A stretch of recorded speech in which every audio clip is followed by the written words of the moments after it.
Good evening all of you. Welcome to PG mathematics. आज हम बात करने वाले हैं कुछ फिजिकल टर्म्स पे। हमने जब लाइन इंटीग्रल पढ़ लिया है तो अब हम ये देखना चाह रहे हैं कि किन किन फिजिकल टर्म्स को हम इस लाइन इंटीग्रल के थ्रू रिप्रेजेंट कर सकते हैं और किस तरह रिप्रेजेंट करते हैं। यानी कि हमें लैंग्वेज में क्या पूछा गया है, क्या हम उसके लिए लाइन इंटीग्रल यूज कर पाएंगे, क्या नहीं या नहीं कर पाते हैं, उसके लिए बात करेंगे। कुछ फिजिकल टर्म्स जो लाइन इंटीग्रल के इक्विवेलेंट है, ठीक है, जो हमने लाइन इंटीग्रल किया उसके इक्विवेलेंट है, उन फिजिकल टर्म्स पे आज हम बात करने वाले हैं।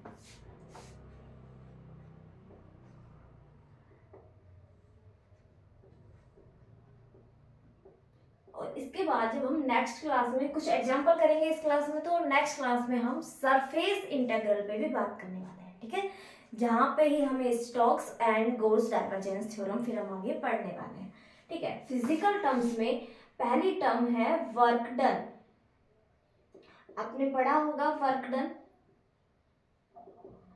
एक हमारे पास फोर्स है, फोर्स को हम फोर्स है और किसी पार्टिकल पे लगाया जा रहा है, तो उस पार्टिकल के द्वारा पार्टिकल जो हमारा वर्क कर रहा है, जो कार्य किया जा रहा है, फिजिक्स में पढ़ते थे ना, वही वर्क डन है। जो work, total work applying after the force, जो हमारा जो मूविंग पार्टिकल है, पार्टिकल कितना वर्क कर रहा है, वही होता है वर्क डन। तो अब हम इसे लाइन इंटीग्रल में किस तरह रिप्रेजेंट करेंगे, तो इसके लिए हम बताते हैं कि एक पार्टिकल है,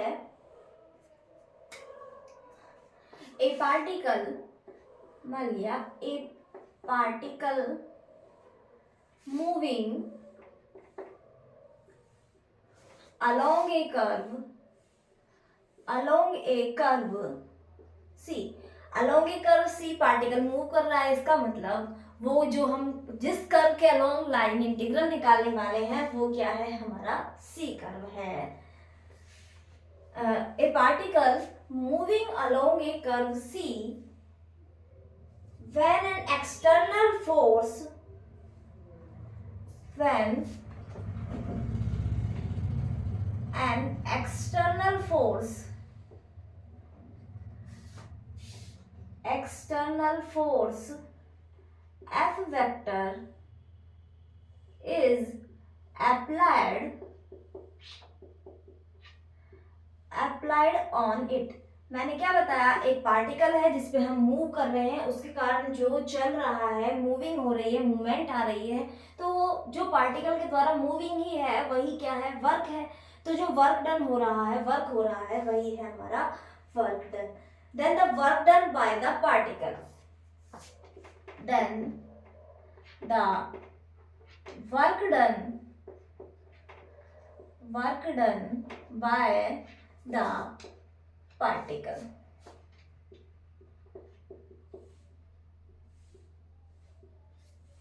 जो पार्टिकल के द्वारा हमारा वर्क डन हो रहा है वो क्या है, ये पार्टिकल की स्पेलिंग अलग है, उसका मीनिंग ये होता है पार्टिकल। ये हम किसी पार्टिकल को या किसी पॉइंट को बता रहे हैं।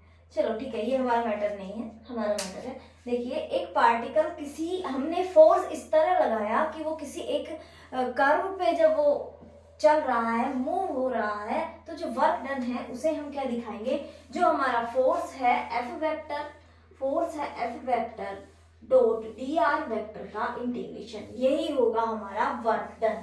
ये क्या है, इसे हम W से रिप्रेजेंट करेंगे, ये क्या है, वर्क डन। वर्क डन बराबर line integral F dot D are, या फिर यदि हमें एफ वेक्टर दिया गया है उसे हम नॉर्मल ही उसी तरह हम करेंगे F1 dx along C, F2 dy plus F3 dz, इस तरह हम शो करेंगे, ठीक है। और यदि ये टू उसमें चेंज हो जाए, यदि एक्स वाई प्लेन में ही है, ये तो क्या है, हम स्पेस में बात कर रहे हैं, यदि सिंपल क्लोज कर्व है हमारा और एक्स वाई प्लेन में है और डेरिवेटिव भी कॉन्टिन्यूअस है, तो हम जो ग्रीन्स थ्योरम हमने लास्ट क्लास में पढ़ी थी वो भी अप्लाई हम कर सकते हैं। या इसी में आप एक पॉइंट लिखें कि if C is simple closed curve simple closed curve on XY plane, यानी जिस प्लेन में हमारा जिस कर्व पे हमारा पार्टिकल मूव कर रहा है after applying the force, then वो XY प्लेन में है, सिंपल क्लोज कंटूर है, एंड द पार्शियल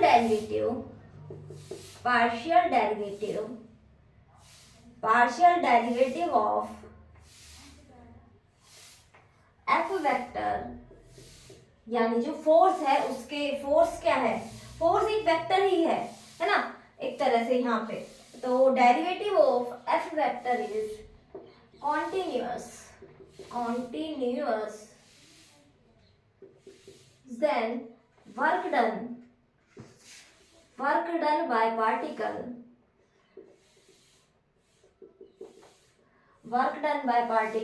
W बराबर वही F डॉट dr, और जब हम इसे इस फॉर्म में लिखेंगे तो हमारे पास 2 ही रहेंगे, ये dz 0 होगा, तो फिर हम इसमें जब ग्रीन्स थ्योरम अप्लाई कर पाएंगे, क्योंकि सिंपल क्लोज कर्व है, पार्शियल डेरिवेटिव कॉन्टिन्यूअस है, तो हम इस पे ग्रीन्स थ्योरम अप्लाई कर देंगे।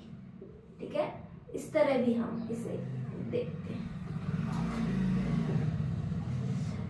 तो यदि आपको कहा जाए कि भाई एक पार्टिकल है, वो पार्टिकल के ऊपर हमने फोर्स अप्लाई किया, ठीक है, हाँ, यहाँ पे हमने एफ वेक्टर लिया है, यदि हम एफ वेक्टर ना लेके यदि हमारे पास सिंपल स्केलर फंक्शन है, बोला जाए 10 न्यूटन फोर्स अप्लाई किया, तो वो किस डायरेक्शन में काम करेगा वो आपको दी जाएगी, है ना, और फिर आपको कर्व बताया जाएगा जिससे आप डायरेक्शन वहां से पता लगा लेंगे, और फिर आप, जैसे हमने सिंपल स्केलर फंक्शन का इंटीग्रेशन करना सीखा था, तो आप इस तरह भी कर सकते हैं।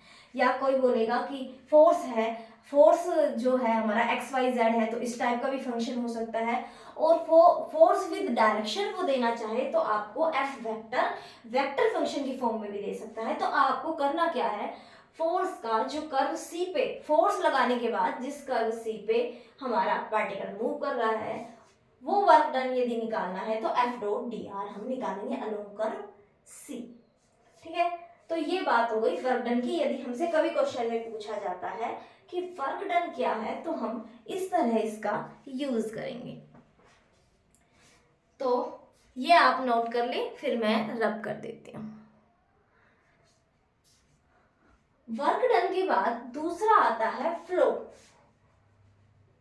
एक पाइप, आपके पास काफी बार क्वेश्चन आते भी हैं, फ्लो भी क्या होता है, फ्लो आपने पढ़ा होगा।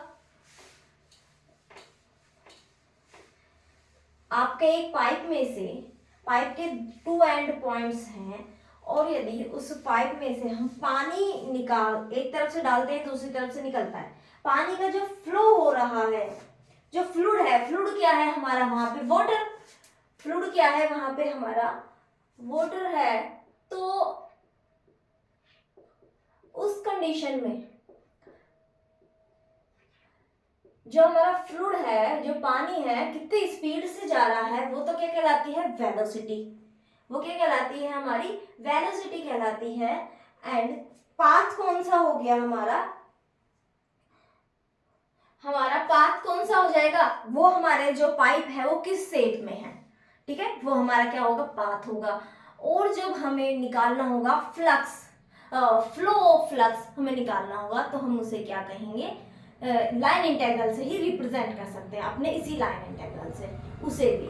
तो आप हेडिंग डालें अगली, flow integral, flow of fluid निकालना है हमें, तो हम किस तरह निकालेंगे, if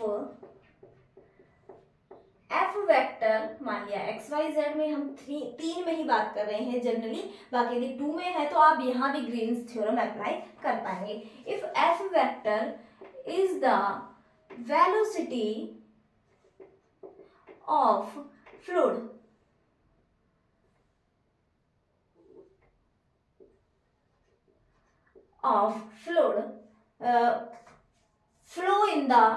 flow along a path C, along a path C का मतलब हो गया वो जिस भी पाइप में से जा रहा है, हमें पाथ क्या है, पाथ वो पाइप का बना हुआ है, उसे ही हम सी बोलते हैं, along a path C, then the flow of the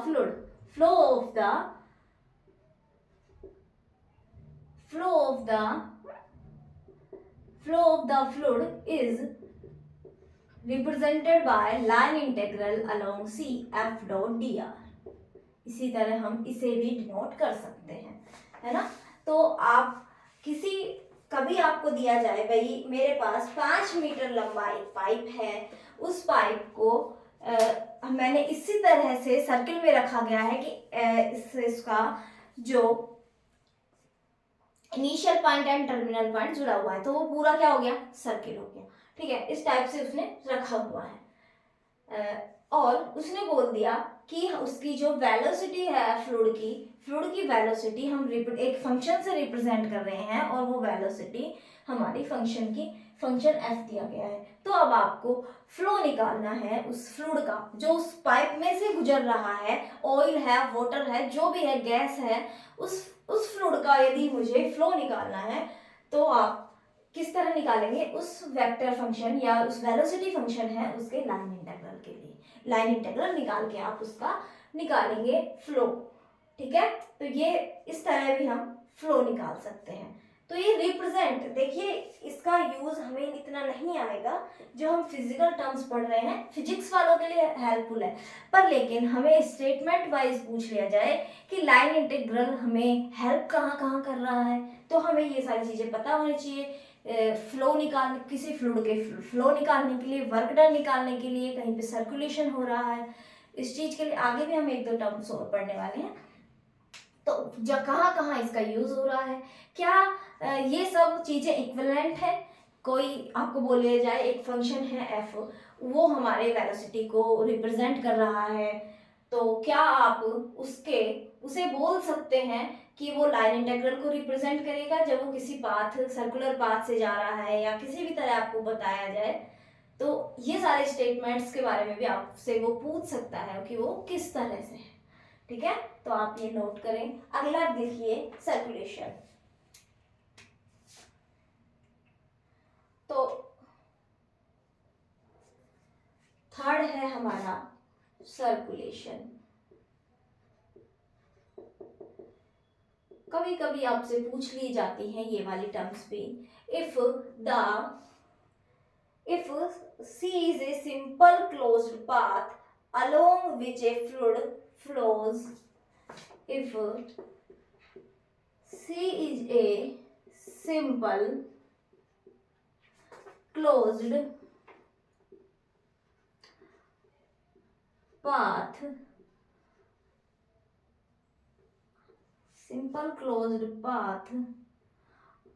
along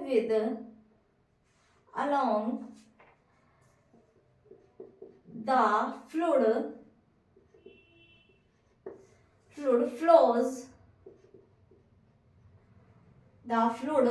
flows with velocity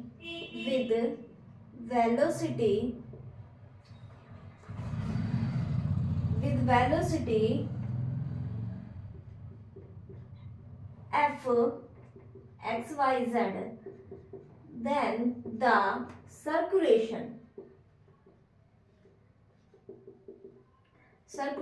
is line integral. Circulation किसे रिप्रेजेंट करेगा, लाइन इंटीग्रल, वहां पे लाइन इंटीग्रल हमारा सर्कुलेशन को रिप्रेजेंट करेगा। जैसे मैंने आपको फ्लो इंटीग्रल बताया, तो क्या बताया, पाइप को हमने इस तरह से रखा, फर्स्ट एंड लास्ट एक सिंपल बना दिया हमने क्लोज्ड पाथ। यदि वो हमारा जो पाइप है वो पाइप कुछ इस तरह से ही है खाली, यदि हमारा ये पाइप इस तरह से ही है और इसी के अंदर हमारा इन और ये आउट हो रहा है, तो ये तो क्या होगा, फ्लो होगा। लेकिन यदि ये इसी तरह से हो जाए, ये दोनों पाथ हमारे जाके मिल जाए, अब यदि इसमें एक बार वाटर या फ्लूइड है इंजेक्ट कर गया, वो वापस बार बार इसी में होगा, तो सर्कुलेशन होगा, इसी पाथ के अंदर सर्कुलेट करेगा, तो इसे हम बोलेंगे सर्कुलेशन। सेम वही है, वेलोसिटी ही हमारा एफ वेक्टर को रिप्रेजेंट कर रही है, and this is line integral, और दिस रिप्रेजेंट द सर्कुलेशन। इसके बाद ये नोट कर ले, हम फ्लक्स पे, इंपॉर्टेंट है फ्लक्स, उस पे बात करते हैं।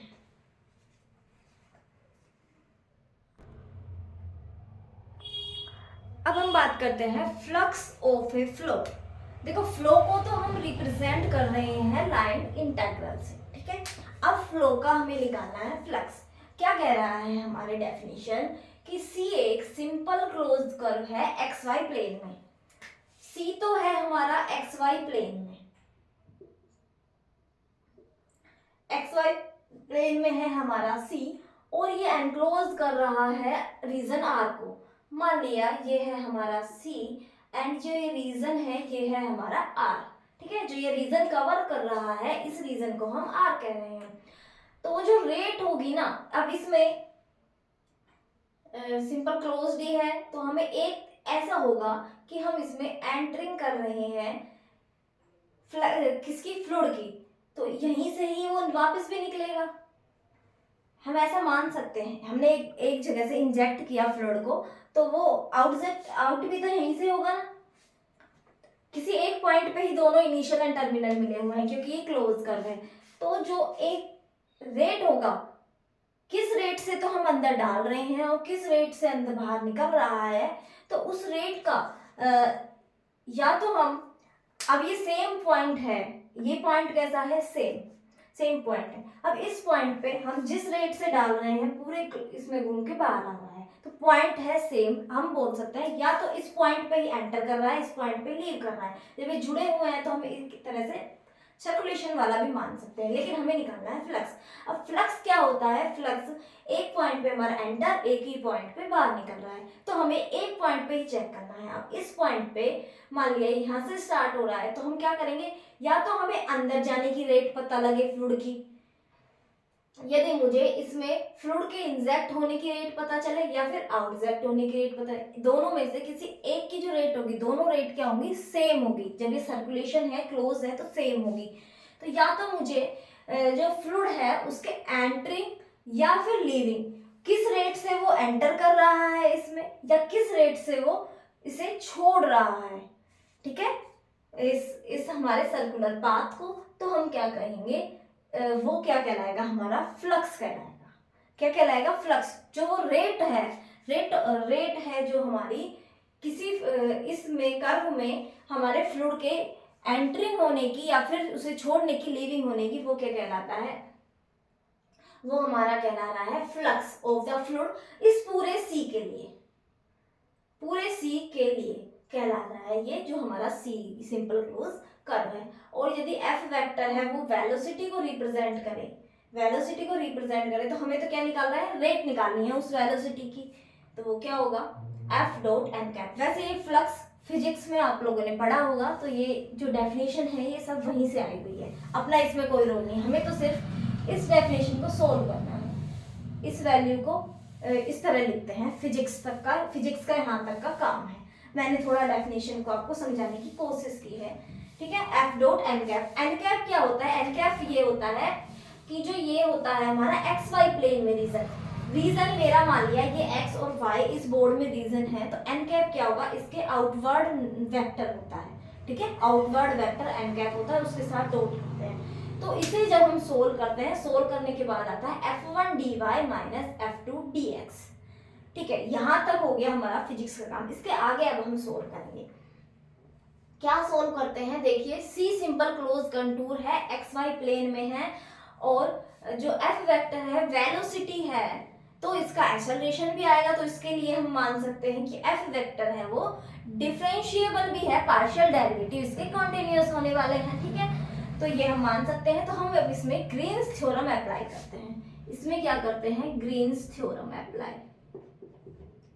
ग्रीन्स थ्योरम क्या कहती है, f1 dx plus f2 dy, इसे डबल इंटीग्रल में चेंज कर देती है, del f2 by del x minus del f1 by del y dx dy, इसी तरह चेंज करती है हमारी ये ग्रीन्स थ्योरम।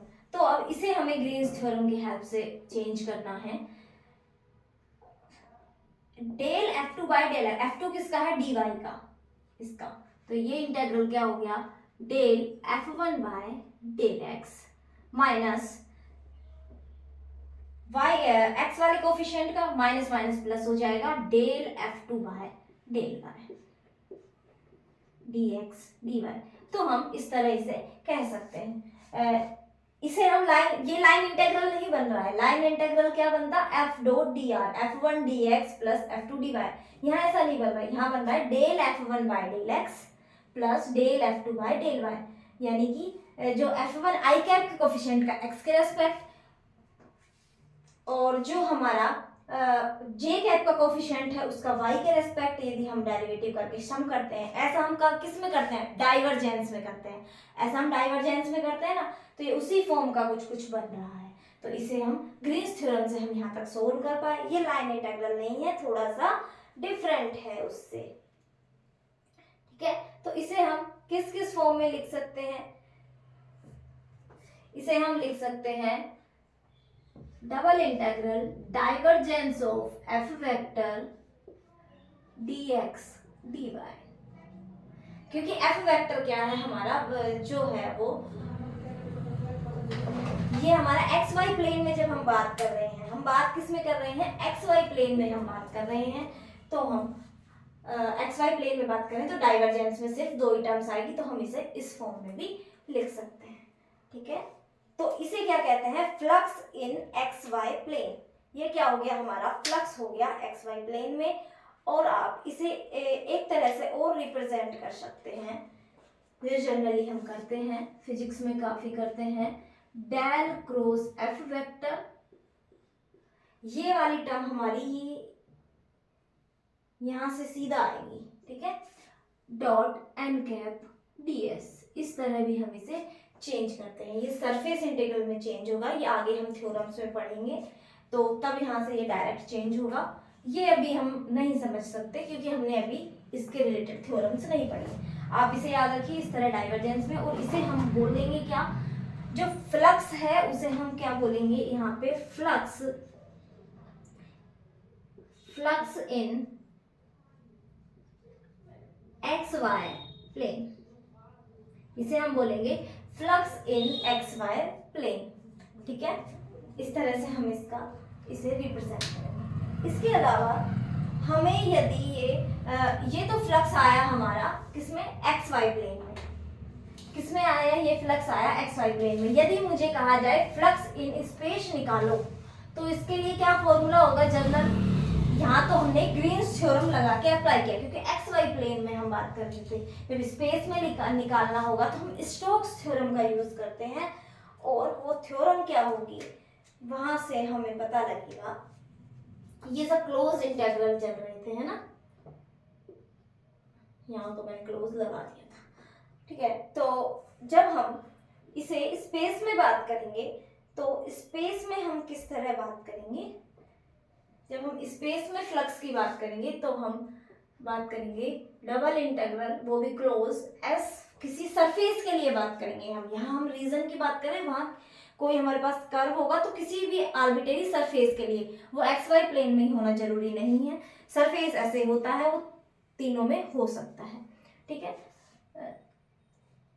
तो इसकी वैल्यू होती है डेल क्रॉस एफ वेक्टर। आप जस्ट याद रख सकते हैं, बाकी हम स्टोक्स थ्योरम पढ़ेंगे तो वहां पे इसका एग्जांपल से आप समझेंगे। तो इसे आप डायरेक्ट लिख सकते हैं del dot F vector, del dot F vector. Divergence में ही इसी तरह हमें चेंज करना है, पर लेकिन अब जो डाइवर्जेंस की टर्म है, अब जो डाइवर्जेंस की टर्म है, यहाँ तो हमारी टर्म में सिर्फ दो आ रहे थे, del F1 by del X, del F2 by del Y. यहाँ पे इसकी टर्म क्या होगी, del F1 by del X, del F2 by del Y, del F3 by del Z. तो तीन ही बार इंटीग्रेशन होगा dx dy dz, और ये वाली टर्म्स हमारी कहलाएगी flux in space, flux in space. ये टर्म्स हमारी फ्लक्स इन स्पेस कहलाने वाली है। आपको सीधा सीधा अपने काम का क्या है, मैथ्स वालों के लिए बात करते हैं। फिजिक्स में तो ये सारी चीजें ही काम की, ये फॉर्मूले भी कहाँ से आए, ऊपर वाले स्टेप से, ये भी वहाँ तो बहुत इंपॉर्टेंट हो जाता है। हमारे लिए काम का क्या है कि यदि हमसे कभी क्वेश्चन में पूछ लिया जाए इसी तरह से क्वेश्चन की लैंग्वेज हो, जिस तरह हमारे ये फ्लक्स की, फ्लो की, सर्कुलेशन जो भी है हमने पढ़ा है, वर्क डन की डेफिनेशन होती है, इस तरह दिया गया हो तो हम कंफ्यूजन में ना हो। आपको ये पता होना चाहिए इनका मीनिंग लाइन इंटीग्रल है, फ्लक्स का मीनिंग इस तरह से है, इसका हम डाइवर्जेंस निकाल के इस तरह कर सकते हैं। तो आपको ये छोटी चीजें पता होनी चाहिए, जिससे आपको यदि क्वेश्चन इस तरह घुमा के दिया जाए, डायरेक्ट एफ दे के नहीं बोला जाए, कुछ इस टाइप से डेफिनेशंस या लैंग्वेज हमारे क्वेश्चन की इस तरह हो, तो आप ये यूज कर पाए। ठीक है, तो लास्ट क्लास में जो हमने ग्रीन्स थ्योरम पढ़ी थी, हम उस पर एग्जाम्पल करते हैं, अब तब तक ये नोट कर लें। ठीक है, तो सोल्व करें क्वेश्चन। हमें लाइन इंटीग्रल फाइंड करना है x y plus y D x, x y plus x minus Y D x along a curve C given y. जो सी कर्व है वो है हमारा x square plus Y square बराबर एक्स। तो सबसे पहले तो आपको ये डिटरमाइन करना है आपका कर्व क्या है। कर पा रहे हैं? ये है हमारी इक्वेशन ऑफ सर्किल। कैसे इसे सोल्व कर सकते हैं आप, देखो X square minus X plus Y square बराबर 0। ठीक है, यहां कर सकते हैं 1/2 का होल स्क्वायर। जब आपने लेफ्ट साइड में 1/2 का होल स्क्वायर किया तो राइट साइड में भी करेंगे, और ये हो गया x माइनस हाफ का whole square plus Y square बराबर half square. This is the circle, it is circle, half comma 0 is centre and half ही रेडियस है, तो ये हमारा सर्किल इस तरह हो गया। ठीक है, थोड़ा सर्किल जैसा बना देती हूँ। तो ये हमारा हो गया सर्किल। ठीक है, तो ये तो हमारा है सी कर्व है एंड क्लोज कर्व है, गिवन है, हमें देख के भी पता लग रहा है, और ये है हमारा लाइन इंटीग्रल। ये f1 dx plus f2 dy की फॉर्म में लिखा है। वैसे ये वाली टर्म x dx क्या हो रही है, डिफरेंशियल बन रहा है exact, minus Y D Y ये भी एग्जैक्ट डिफरेंशियल बन रहा है। इसके बाद आप Y D X into X D Y को एक्स वाई का डिफरेंशियल बन रहा है, ये भी सिर्फ हमारे पास क्या बचा एक्स वाई डी एक्स। इस इंटीग्रल में यदि आपको ये करना हो X Y D X plus X Y D Y, आप इस तरह भी इसे कर सकते हैं।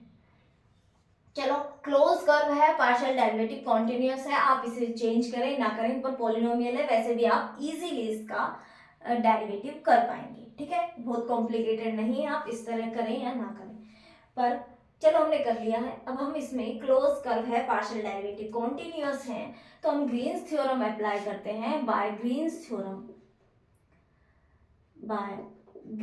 थ्योरम हम इसे क्या लिखेंगे, रीजन आर। रीजन क्या है, ये सर्किल जो हमारा डिस्क टाइप बन गया है, ये है हमारा reason, and this is f2 का x के रेस्पेक्ट y माइनस f1 का y के रेस्पेक्ट में x, this is dx dy। ठीक है, अब ये हमें सोल्व करना है। कैसे सोल्व करेंगे, इसे सोल्व करने के लिए मैंने ये माना, हम इस तरह करते हैं, ये एक स्टिक ले ली मैंने, सर्किल आपने पढ़ा होगा अच्छे से 2D वगैरह में, स्टार्टिंग में जब फर्स्ट ईयर में ही आती है सारी वो बुक, तो आप लोगों ने पढ़ी होगी। तो ये मान लिया मैंने एक स्टिप ली है, तो ये स्टिप में जो वैल्यू है, आर की वैल्यू है, ये स्टिप किस लिए लेते हैं हम, इसे उसमें कर रहे हैं पैरामेट्रिक आर कोमा थीटा में। तो क्या है, आर की वैल्यू 0 से कहाँ जा रही है, ये वैल्यू हमारी आती है कोस थीटा से, तो इसे हम आर की वैल्यू 0 से कोस थीटा तक ले जाते हैं, लिमिट। ठीक है, ये ऐसी होती है ना आर, और ये होती है ये वाली वैल्यू थीटा। जब हम पोलर में चेंज कर रहे हैं इसे, पोलर में आर कोमा थीटा में, और थीटा की वैल्यू नीचे, क्योंकि पूरा सर्किल है, -π/2 से π/2, थीटा हमारा हो गया -π/2 से π/2। ठीक है, और ये हमारा हो गया, ये आर की वैल्यू 0 है यहाँ पे, और यहाँ तक जब ये होगी वैल्यू इस पे होगी सर्किल पे, और इसकी वैल्यू कहाँ से आ रही है हमारी कोस थीटा से आती है। ठीक है, तो आपको आगे भी हेल्प होगी इस तरह के क्वेश्चंस में। आपको ध्यान रहे सर्किल को आप किस तरह करेंगे। ठीक है, ये हमने कर दिया। तो हमारा y हो जाएगा r साइन थीटा, x हो जाएगा r cos theta, dx dy जब हम पोलर में चेंज करते हैं तो ये होता है r dx d थीटा। ठीक है, 2D में आपने पढ़ा होगा। इसके अलावा इंटीग्रल कैलकुलस वो फर्स्ट ईयर में चलती है, उसमें तो क्वेश्चन आते ही हैं पोलर में चेंज करने वाले, है ना। तो वहां से आप पढ़ सकते हैं उन बुक्स से। तो थीटा की वैल्यू हो गई -π/2 से π/2 और r की वैल्यू है 0 से cos थीटा। तो ठीक है, r एक कॉमन लिया और ये हो गया साइन थीटा माइनस का cos थीटा। r स्क्वायर था, r स्क्वायर का इंटीग्रेशन r³/3 और इस पे लगाओ 0 से cos थीटा और बचा हमारे पास d थीटा। इंटीग्रेशन -π/2 टू π/2, ये बन जाएगा 1/3, हम बाहर ले लेते हैं, cos³ थीटा और ब्रैकेट में ये हमारा चल ही रहा है साइन थीटा माइनस का cos थीटा d थीटा। हमें इंटीग्रेट करना है, तो आपको इंटीग्रेट करना है बराबर में 1/3 इंटीग्रेशन -π/2 टू π/2। ये हो गया, फर्स्ट टर्म हो गई sine theta cos³ theta d theta and second term minus का 1/3 -π/2 to π/2 cos 4 theta d theta. ठीक है, हम इसमें प्रॉपर्टी लगाते हैं इंटीग्रल वाली। कौन सी? Integration -a to a fx dx। If fx is odd function, integration is 0, fx is even function, then integration is 2 times integration 0 to a fx dx। ठीक है, कौन सी प्रॉपर्टी लगाई? इवन एंड ओड वाली। ये कैसा है? ओड फंक्शन है, तो इसकी वैल्यू 0 हो जाने वाली है, -a to a। ये -a to a ये कैसा है? इवन फंक्शन है, तो ये 2 टाइम्स होके बाहर आ गया, माइनस का 2/3 इंटीग्रेशन क्या हुआ? हाँ, integration 0 to π/2 cos 4 theta d theta. ठीक है, अब इस इंटीग्रेशन को कैसे सोल्व करेंगे? करो भाई सोल्व। cos 4 थीटा का फॉर्मूला आता है क्या आप लोगों को? करो इस इंटीग्रेशन को सोल्व। cos 4 थीटा का फॉर्मूला तो मुझे भी नहीं आता। गामा फंक्शन लगाए 0 to π/2 sine m theta cos n theta वाला। ठीक है, तो गामा फंक्शन इसमें लगा देते हैं, तो इसे 5 - 1 बन जाएगा। इस तरह लिख सकते हैं साइन m थीटा माइन, या फिर यहाँ तो डायरेक्ट फॉर्मूला लग रहा है ना sine m theta sine n theta का, तो ये क्या हो जाएगा? m + 1/2 n + 1/2 upon 2 into gamma m + n + 2/2। इस तरह हमारे ये फॉर्मूला होता है। ये फॉर्मूला देखो, ये होता है formula 0 to π/2 sine m theta cos n theta d theta बराबर gamma m + 1/2 gamma n + 1/2 upon 2 into gamma m + n + 2/2। ये होता है हमारा गामा फंक्शन में एक फॉर्मूला। तो इसका हम यूज करते हैं -2/3। यहाँ पे m की वैल्यू 0 है और n की वैल्यू है 4, तो हम इसमें यूज करेंगे गामा हाफ। ये हो गया गामा 5/2 गामा 4 + 2 से 3, ये वैल्यू आ गई 2 से 2 कैंसिल हो गया, माइनस का 1/3, नीचे वैल्यू क्या बची? गामा 3 होता है 2 फैक्टोरियल की वैल्यू 2, गामा हाफ की वैल्यू होती है रूट पाई। गामा 5/2 को हम लिखेंगे 3/2 1/2 गामा हाफ फिर से रूट पाई, एंड जो कैंसिल होगा उसे हम कैंसिल करेंगे, जो कैंसिल नहीं हो रहा होगा उसे हम छोड़ देंगे। तो क्या क्या हो रहा है? ये भी हो जाएगा रूट पाई तो हो गया पाई माइनस का ये पाई, ऊपर बचा 3, क्या हुआ हमारे पास 3 और नीचे हुआ 3 इंटू 2 और ये 2 और 2, 3 से 3 कैंसिल, माइनस का पाई बाई 8। ये हमारा आ गया इसका लाइन इंटेग्रल आया माइनस पाई बाई 8। फंक्शन हमें गिवन है, इस सर्किल के अलोंग हमने लाइन इंटेग्रल किया, इस तरह इसका लाइन इंटेग्रल आया। तो एक क्वेश्चन इसी तरह का आप करना चाहते हो तो बताएं। सेम क्वेश्चन है, थोड़ा सा अलग है, डिफरेंट, मैं आपको दे देती हूँ, आप खुद से करेंगे, फिर हम नेक्स्ट क्लास में बात करेंगे, ठीक है। नेक्स्ट क्लास में सरफेस इंटीग्रल पे हम चलने वाले हैं कि सरफेस इंटीग्रल क्या होता है और उसकी प्रॉपर्टीज होगी या कुछ जो भी, हम उसके एग्जांपल्स के थ्रू, जैसे हमने सीखा, हमने कुछ पहले एग्जांपल किया, हमने उसमें सीखा कि पाथ इंडिपेंडेंस कैसे आता है, ठीक है। हमने एक एग्जांपल के थ्रू ही ये देखा कि यदि हमारा कोई एग्जैक्ट डिफरेंशियल बन रहा है कोई पार्ट, तो हम उसे स्किप भी करें तो भी हमें कोई प्रॉब्लम नहीं होती है। ये भी हमने एग्जाम्पल के थ्रू सीखा। तो एग्जाम्पल्स से भी हम बहुत सारी चीजें सीखते हैं, ठीक है, नए नए कॉन्सेप्ट आ जाते हैं हमारे एग्जाम्पल्स से। बुक स्टैंडर्ड बुक्स में भी कुछ रिजल्ट्स नहीं होते, वो रिजल्ट्स हम लिख लेते हैं।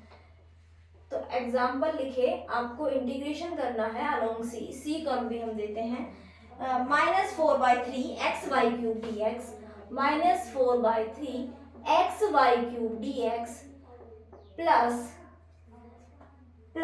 x⁴ dy, x⁴ dy। ये तो हो गया हमारा f1 dx plus f2 dy। Green's theorem आप अप्लाई करेंगे, क्लोज कर्व है, और क्लोज कर्व क्या है हमारा, सी है हमारा, सर्किल है जिसका सेंटर है 1,0 और रेडियस भी है 1, और आप इसमें यूज करेंगे किसका, इसमें आप यूज कर सकते हैं, ये काउंटर क्लॉकवाइज है, यदि क्वेश्चन में नहीं दिया हुआ तो आप लेंगे और इसमें इसी तरह से आप इस क्वेश्चन को सोल्व करेंगे, ठीक है। तो अभी सोल्व कीजिए और देखिए कि आपसे सोल्व होता है या नहीं होता है। इसका आंसर क्या आएगा, देखो एग्जैक्ट तो इसमें कहीं बन नहीं रहा है, एग्जैक्ट तो इसमें बन नहीं रहा है, आपको डायरेक्ट ग्रीन थ्योरम अप्लाई करनी है। आप ग्रीन्स थ्योरम इसमें अप्लाई करेंगे और आंसर आपको मिल जाएगा। अब आपको इंटीग्रेशन तो सोल्व करना ही पड़ेगा, डबल इंटीग्रल आ रहा है या जो भी आ रहा है हम अपने पास, तो आपको वो तो सोल्व करना ही पड़ेगा, ठीक है। एक क्वेश्चन और है, वो और करो आप। इंटीग्रेशन अलोंग सी x dy माइनस का y dx upon x² plus y² का होल स्क्वायर। देखा हुआ लग रहा है क्वेश्चन, तो देखा हुआ क्यों लग रहा है, क्योंकि हमने करा है लास्ट क्लास में, इसलिए देखा देखा लग रहा है। पर इसमें थोड़ा सा डिफरेंस है, नीचे स्क्वायर है, x² प्लस y² का स्क्वायर है, ठीक है, बस बाकी सेम ही है।